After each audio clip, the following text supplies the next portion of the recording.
Nung fourth year college ako, sir, may part-time work din ako nun, sir. I was a gasoline boy that time. Talaga? Yes, sir.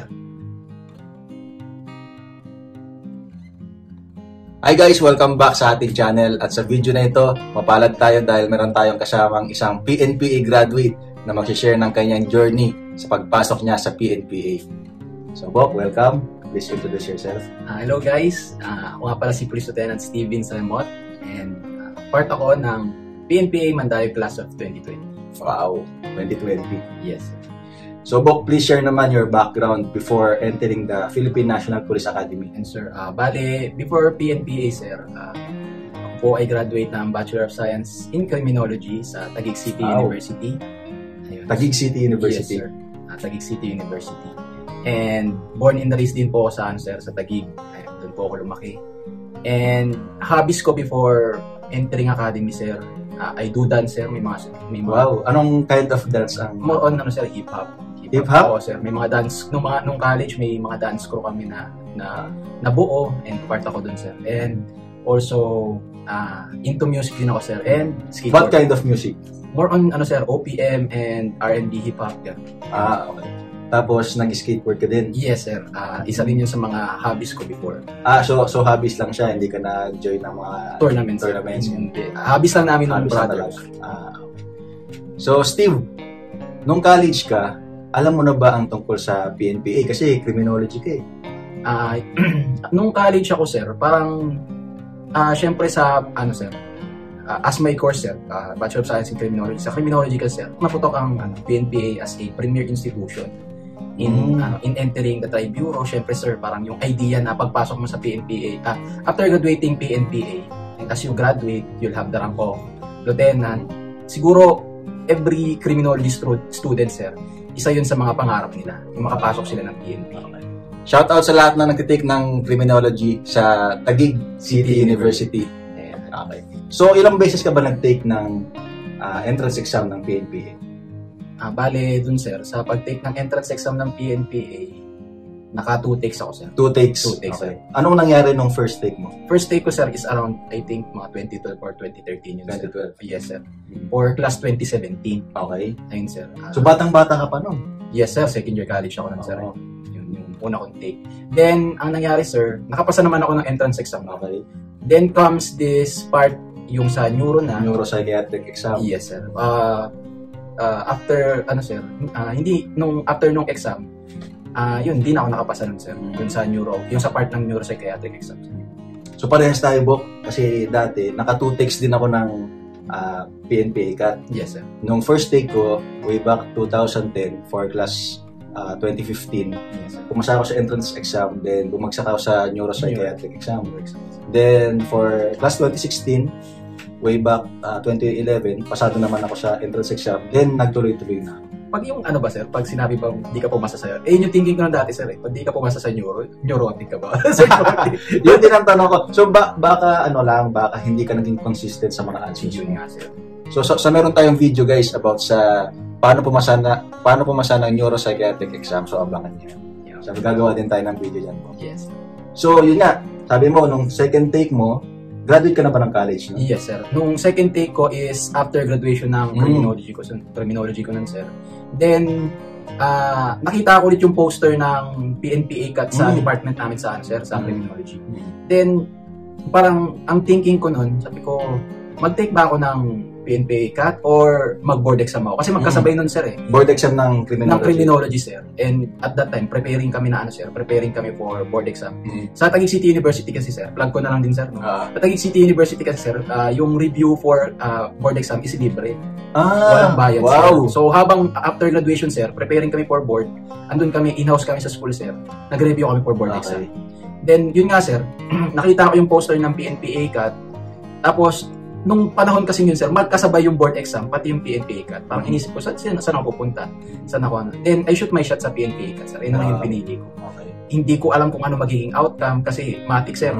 Hindi ako nakapag-board exam, papagalitan ako ng tatay ko eh. Pero yun, sir, I shoot my shot na pero Bok, ng PNPA CAT. Siguro, tingin ko, ang laking tulong nung review nyo dun sa TCU ng board exam para makapasok ka sa PNPA.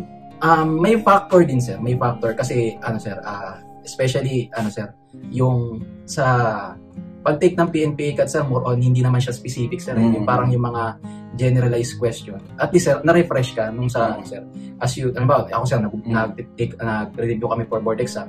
Parang nare-refresh yung utak mo, sir, about current events, about sa mga basic knowledge, yung mga general knowledge, na usually, na lumalabas dun sa PNPA CAT, sir. So, ayun. So, balikan natin mamaya yung PNPA CAT. Ang next question ko sa iyo is, meron ka pa bang ibang pinagkakaabalahan during yung college ka or after mo graduate? Besides doon sa pagre-review sa board? Ayun, sir. Bale, nung 4th year college ako, sir, may part-time work din ako nun, sir. I was a gasoline boy that time. Talaga? Yes, sir. Gasoline boy as in? Gasoline boy talaga, sir. Yung naglalagay ng... Yes, sir. Pero ang term namin dun, sir, is forecourt attendant. FA. FA. Oh, sir. So, pag sinabi FA? Forecourt attendant. Ayun yung term namin dun, sir. So, gaano katagal na gasoline boy? Siguro mga rin, sir. First sem yun ng pagka-4th year ko sa criminology. Siguro mga 5 months din, sir. And nagpumasok ako sa part-time job na yun, sir, kasi tawag dito, that time, may pride na rin sa sarili ko na, na ayoko na humingi sa parents ko when it comes sa finances sa school, baon, pamasahe, ganyan. Na parang kahit paano, kaya kong i-sustain yung sarili mo. Yes, sir, sarili ko and yung mga school things or school matters na meron ako. And also, yung yung kalahati sinasahod ko, binibigay ko rin sa parents ko kahit paano makatulong, sir. So before ka pa naging kadete o before ka pa naging police, talagang tinutulungan mo na yung parents mo. Yes, sir. Yes. Napakatindi. Saludo kay Steve Vince. Yes. So next question ko, Box. So nakapag-take ka, pasado ka sa entrance exam ng PNPA CAT. Sa mga gustong mag-exam sa PNPA CAT, ano yung naaalala mo na kailangan nilang i-review na pwedeng lumabas doon? Yun, sir. Ito lang, sir. Ito, real scenario na nangyari sa akin before. Sobrang hina ako sa math, sir. As in. Sobrang hina ako sa math. And then, alam ko, sir, kasi parang kahit paano may idea ka na about sir, as second time ko na mag-exam, sir, parang kahit paano na-encounter ko na yung mga usual question na parang iikot at iikot lang naman yun, sir. Tama. Parang nag-review ako, nag-focus ako sa sir. Isang factor to, sir. Nag-focus ako nun sa math. Yung uncle ko, sir, jail officer din siya. At the same time, part-time professor siya sa TUP. Sa Taguig, sa TUP, Taguig. And then, ang ginawa ko, sir, on my free time, pupunta ako sa uncle ko, sir. Nagpapareview ako sa basic math, sir. Algebra, tapos ratio, proportion, decimals, mga ganun, sir. Trigonometry, basic. Oo, sir. Kasi parang na-encounter ko yun sa unang exam, sir. Doon, nahirapan ako dun, sir. Nakapasa naman ako ng una, pero gusto ko ma-refresher pa. So kumbaga ang ginawa mo, kung saan yung tingin mong medyo weak ka, doon ka nag-focus ka. Nagpa-tutor pa ako. So ang talagang pinakita mo is perseverance kasi kung alam mo na yung pinilit mo matuto. Yes, sir. And then, sir, sa general knowledge, maganda rin sa nanonood ka ng balita. Aware ka sa mga nangyayari sa paligid mo. Kasi may mga naalala ako na question sa PNPA CAT, sir, na parang meron dun yung mga current events, sir, and general knowledge. So, dapat well-known ka or parang well-versed ka sa mga nangyayari sa paligid mo, sir. Tama. So, sa mga kabataan dyan, wag puro social media, wag puro TikTok, okay lang, pero dapat updated pa rin kayo sa mga balita. Diba? Tulad ng sino na bang presidente ngayon, presidente ng gano'n, diba? Yes, sir. Tapos yung kung sino ba yung mga nakatalagang mga secretaries, may mga konting gano'n. Yes. Diba? So, ngayon na, nakapasa ka na ng PNPA CAT dahil nag-review ka, ganyan.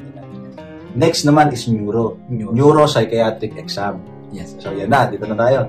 So, di ba, sabi mo kanina, nung first take mo, doon ka bumagsak. Yes, sir. Neurotic ako nung first take. So, ano yung ginawa mong preparation para pumasa ka doon sa second take mo, doon sa Neuropsychiatric exam? Ayun, sir. Ako, sir, naniniwala ako sir. Naniniwala ako na parang lapitan mo yung mga expert about sa mga ganung bagay. Unang nilapitan ko dun, sir, yung ate ko. Kasi yung ate ko, sir, is graduate ng psychology. Wow. Ayun. Parang ako sa kanya, nagpa-review, or parang, kasi di ba kayo yung nagkakandak ng ayun yung ate ko, sir.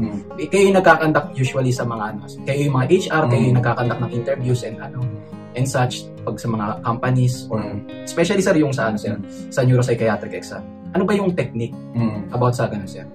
Tinanong ko yung ate ko, sir. Sabi niya sa akin, dapat consistent ka. Tama. Consistent ka. And, tawag dito, hindi pa bago-bago yung sagot mo. Or hindi rin, sir, hindi rin parang masyadong yung term natin sir na parang sugar-coated or parang masyadong in short, dapat hindi ka mapagkunwari, hindi ka nang bubola. Oo sir, hindi ka nang bubola, hindi ka mapagkunwari. Totoo ka lang sa sarili mo. Honest ka lang. Yun sir. Tapos honesty and consistency lang sir. Yung honesty sir, hindi mo ipeke yun. Kung sino ka talaga or kung ano ka talaga, lalabas at lalabas doon. Tsaka pag inano mo, pagka nagsinungaling ka doon, kunyari, di mo nilagay yung talagang sagot mo. Mafa-find out ng yan na magiging checker mo. Yes, sir. Mag-reflect yun, mga psychologist doon. Yes, kasi titignan ka pa lang nila habang tinatanong yung sagot mo. Yes, malalaman na nila kung nagsisinungaling ka ba talaga. Yes. Kasi may interview yan di ba, pagkatapos. So, nabanggit na ni Lieutenant Steve yung mga tips. Nagawa tayo ng video, pero nabanggit niya yung pinaka-word na gusto ko sabihin sa inyo about sa neuro, yung pagiging consistency. Napaka-importante niya. So, may additional pala ako dun, sir. When it comes dun sa, sir, kasi meron part dun sa neuropsychiatric exam na magdo-drawing ka, sir. Ito, sir, ako naniniwala ako, sir, nag-exam ng PNPA at mga matured naman yan, eh. Kumbaga, tawag dito, andun din sila sa point na parang yung nasa stage na ng kabataan nila, yan, pa-mature sila, growing up, growing old, parang ganun, sir, diba? Dun sa part na magdo-drawing dun, sir, meron part yun dun, sir, eh. Huwag ka pagdo-drawing ng stick figure dun, sir, na tao. Kasi ang i-drawing mo dun, sir, isang taong lalaki at taong babae. Ito na, sir, siguro pahapyaw. Huwag ka mag-drawing doon ng sir, ng stick figure ng tao na lalaki, stick figure ng tao na babae, kasi yun talaga, sir. Tip din sa akin ng ate ko yun, sir, na sabi niya, kung mag-drawing ka ng tao, huwag stick figure. Mag-drawing ka realistic. Tingin ko mo, isa yun sa mga dahilan kung bakit bumagsak ako ng first day ko ng neuro. Bakit, sir? Kasi syempre nung kabataan natin, sanay tayo sa mga sa mga cartoons eh. At isa sa mga favorite kong cartoon character si Son Goku. So nung nakita ko draw parang ganyan, mag-drawing ka ng isang lalaki. So dinrawing ko si Son Goku, meron pang yung parang niya, yung aura niya. Yung parang gano'n. So dinrawing ko din yun.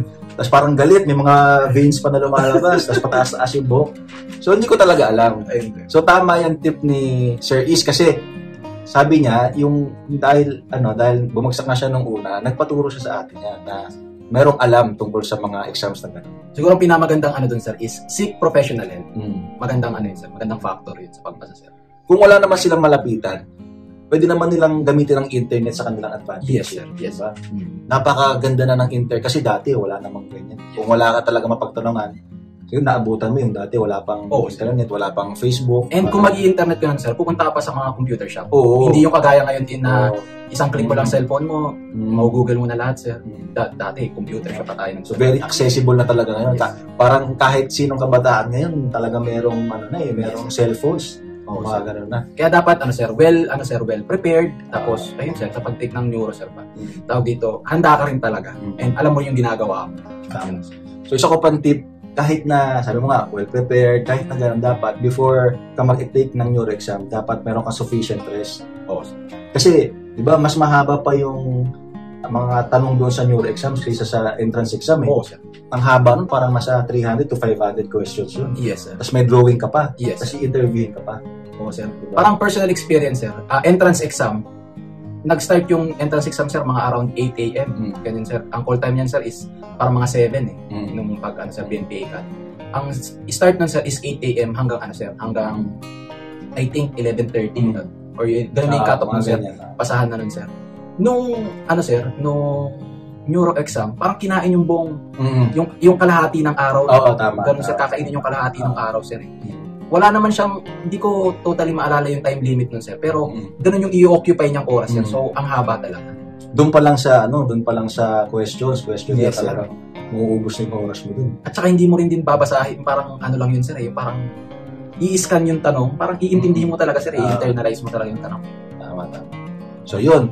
Pasado na sa entrance exam, then pasado na sa neuropsychiatric exam. Yes. Ano ang next nyo na exam? Yes, sir. After nun, ang naalala ko nun, sir, is for physical agility test. PAT na yun, sir. PAT, yung tinatawag nila mga PAT ngayon. Sir. Physical agility test. So, yes, sir.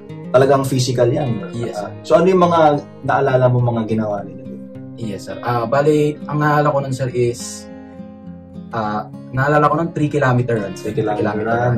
Tapos 100 meters sprint. 100 meters sprint, sir. Tapos pull-up, sir. Pull-ups. Tapos push-up and sit-up. Yung 5 na yun, sir. Tama ba? Yun, sir, 5. So sa limang yun, saan ka pinaka nahirapan? Pinaka nahirapan siguro ko, sir, sa pull-ups. Pares tayo. Pares. Ang hirap nung pull-ups, sir. Grabe. Kasi tayo naman, yung bata, takbo ka ng takbo eh. Oo, sir. Kaso, bihira ka talaga mag-pull up. Oo, sir. Kung magpo-pull up ka man, talagang, ano lang ba, pag may nakita kang pull up ba, doon mo lang itatry. Yes, sir. Pero yung takbo talaga pag bata ka, lalo na sa panahon natin, Yes, sir. batang 90s. Laki ka sa takbuhan, sir. Takbo eh. So, pull up ka din na, ano, Yes, sir. nahihirapan. So, ano naman yung experience mo doon sa physical agility test? So, na-pressure ka ba doon o anong experience mo? Yes, sir, may pressure din. Kasi, una dun sa push-up, sir. Sa loob ng 2 minutes, kailangan mong maka-30. I think ganun yung parang ano sa Sa pagkakatanda. Sa pagkakatanda ko, sir. Correct me if I'm wrong po sa ating mga subscriber. Tawag dito, sa sit-up ganun din, sir. 2 minutes tapos kailangan mong maka-30. Parang ang laking bagay na sa'yo nun, sir. Yung, ang laking bagay na maka-30. Kailangan ko maka-30. Ganun. Hashtag feeling strong ka na nun. Oo, sir. Parang hindi ka pa sanay na yung makakadami ka pala sa loob ng 2 minutes. Which is sa mga susunod na sir, diba? Sunod na discussion na. And then, yun nga, sir, kailangan, yung sa pull-ups, alam ko wala namang answer, time limit. Pero, kailangan maka-pull-up, sir. Kailangan mo mabuhat yung sarili mo. Kailangan mo maiangat yung pull-up. Ilan yung nakatandaan mong ginawa mong pull-up? Pull-up ko, sir. Wait lang. Pull-up ko, sir, is, alam ko, 2. Dalawa. Parehas tayo, dalawa din.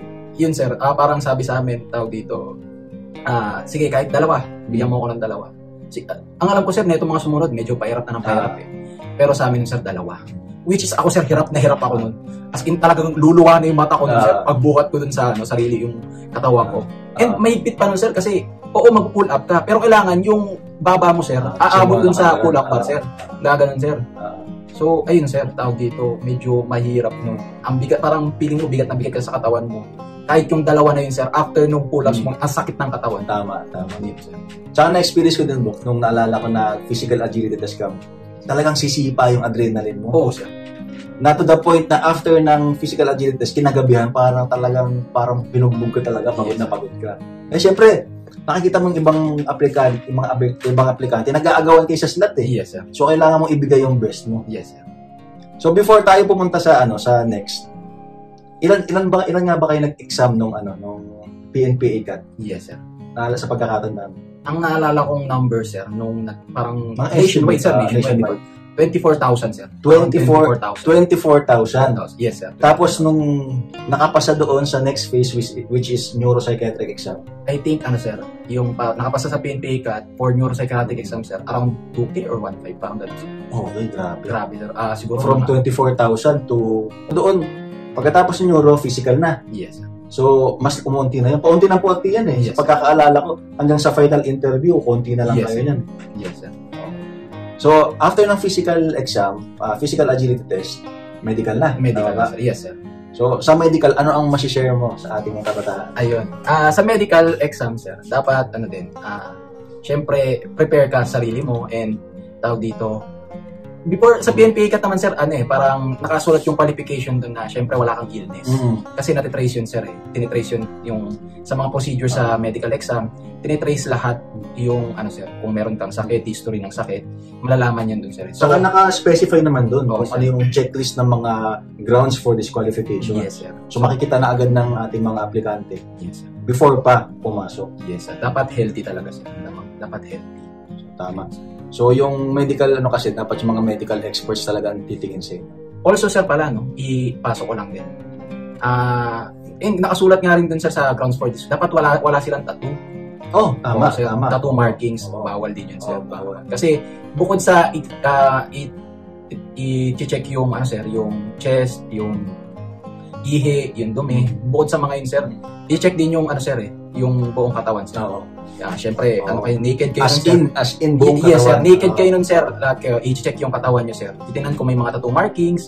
I-check din yung, sir, yung, sa ating mga lalaki, sir, sana naman for general information, hindi to maging masagwa. Kahit yung sa testicles ng lalaki, sir, sine-check din yun kung may lus-lus. Ayun, sir. Ayun yung mga naalala ko. Kahit nga yung put natin eh. Yes, sir. Diba talagang yuyo ko Yes, sir. Yun ang pagkakaalala. Kasi for almoranas naman, sir. For Bawal almoranas. ang almoranas. Ay, sir, yung lus-lus, tandaan nyo yung lus-lus and yung almoranas. Tama. Tsaka bawal ang tattoo. Bawal ang tattoo. Kahit nakatago yung tattoo nyo, pag pinagubad kayo nakita, so, kiss na. Yes. So okay, punta naman tayo Bok sa final phase ng ng pagpasok ng mga exams para pumasok sa PNPA. So which is the final interview. So share mo naman sa ating mga subscribers kung ano yung experience mo doon. Ayun sir. Sa final interview naman sir, ano yun sir hindi siya parang hindi siya, ang alam ko sir, hindi siya in-announce sa amin. Yung parang this day interview nyo na, final interview. Talaga ba? Ganun sir. Bigla. Saan ba ginanap yan? Sa PNPA. Sa PNPA. So parang nakabilit kayo doon? Naka-staging kami sa PNPA. Tawag dito, hindi siya in-announce sa amin sir. Parang siguro short notice. Parang kung mamayang gabi interview niya na, final interview. Gabi kayo na gano'n? Yes sir. Wow. Gabi kami. Tapos yun sir, marap kami sa mga panel. And nung sa amin sir, hindi ko lang sure kung ano ang procedure ngayon. Pero nung sa amin sir, merong fishbowl na may mga question doon. Na pipili ka ng tanong, tapos yun yung sasagutin mo. And you'll recite your answer sa mga panel. Sa panel. Tsaka sa experience ko, Bok, yung mga panel talagang bigatin. Yes sir. Meron akong nakitang mga Dean of Academics, tapos meron pa mga kernels, ganun. Talagang, parang pag hindi ka handa, talagang may intimidate ka. Yes.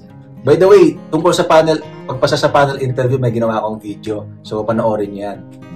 So, ano pa ma-share mo tungkol sa, So, ano yung, na-experience mo nung ini-interview ka na, kinabahan ka ba? O nakapag-prepare ka ba prior sa Dun sa, sir, panel interview, kung naalala ko nun sir, bali, ito na yung time. Short notice siya, bigla na lang sinabi sa amin sir na, this night, ito na yung final interview nyo, ganun sa amin sir. And then ako naman, parang sabi ko, parang wala na akong time mag-worry ba? Gusto ko sana mag-worry, gusto ko sana mag-isip ng ano kayang pwede kong isagot, ano kayang pwede kong na maganda. Dapat makonvince ko yung mga panelists na kukunin nila ako, ganyan. Dapat makuha ko yung slot, ganun. Parang ganun yung usual thinking. Pero wala na akong time para sir, wala na akong time mag-worry ba? Sabi ko, sige, kung ano na lang. Bahala na ang Diyos. Ganun na yung thinking ko nun, sir. Tapos tawag dito, then comes the night for final interview, sir. Habang nakapila, sir, parang kinakalma ko lang yung sarili ko na, kung sino ko, yun lang. Hindi ko kailangan magkunwari na, tawag dito, para ma-impress ko yung panelist. Kung sino ko, at kung anong tingin kong tama, na lang yung sasabihin ko. Tama. So doon sa phases nun, sa napakahabang proseso nun, ilang buwan yun? Yes. Ilang buwan na, 5 exam yan, pero ang tagal yes. na proseso talaga. So doon mo talaga malalaman yung kasabihan sa atin na many are called, but few are chosen. Talaga, doon sa pagpasok bilang kadete. Yes. Tapos, doon naman sa cadetship, among the few, only the best will be. Tunay sa di ba? So sa next video natin, pag-uusapan naman natin ang cadetship experience ni Police Lieutenant Steve Vince. So abangan nyo guys. So ano yung huli mong mensahe sa lahat ng gustong pumasok at maging kadete ng PNP? Ayun, sa ating mga subscribers, sa ating mga tagapanood this time sa vlog na to. Siguro simulan nyo sa pangarap. Kasi tawag dito, doon nagsisimula yung lahat. Pag nag-start kang mangarap about yourself and kung ano yung gusto mong marating in the future, parang yun yung magdadrive sa'yo para mag-push through, para gawin yung lahat ng bagay para makuha yun. Ayun sir. And then, tawag dito, yung faith mo kay Lord, dapat andun talaga. Kasi, though process siya, though serious siya, andun yung struggles, andun yung hirap, andun yung frustrations, andun lahat sir. Dapat, meron kang kinakapitan, meron kang sinasandalan, which is yung faith mo sa Panginoon, faith mo sa Diyos, in any religion that you may be into. Ayun, yun yung pinaka-importante sir, yung faith. Tama.